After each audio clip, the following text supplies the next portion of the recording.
Ating huling balita, sa tuloy-tuloy na pagpapaigting ng kampanya ng pulisya kontra ilegal na droga, arestado ang isang street-level individual matapos makumpiskahan ng baril at ilegal na droga sa South Cotabato. Alamin ang detalye ng report mula kay Patroluan Braylin Jean Cabonillas.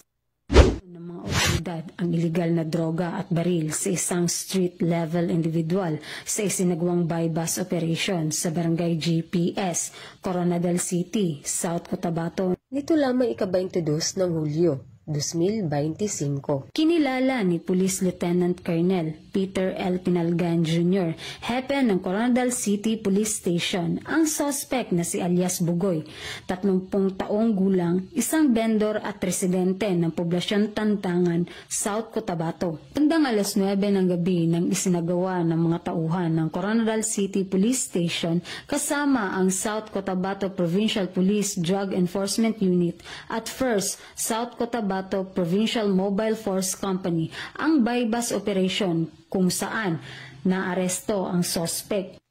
Nakuha sa kanyang pag-iingat ang 3 sachet na hinihinalang shabu na may timbang na mahigit kumulang 3 gramo at nagkakahalaga ng 20,400 at isang pistol na may kasamang isang bala. Nasa kustodiya na ng Coronadal City Police Station ang suspect at mahaharap sa kasong paglabag sa RA 9165 at RA 10591. Patuloy ang pagpapaigting ng kapulisan sa kampanya kontra ilegal na droga at loose firearms. Mula dito sa Police Regional Office 12, ako po ang inyong PNN correspondent, Patrolwoman Braylin Jean Cabonillas, alagad ng batas, taga-taguyod ng Balitang Pulis.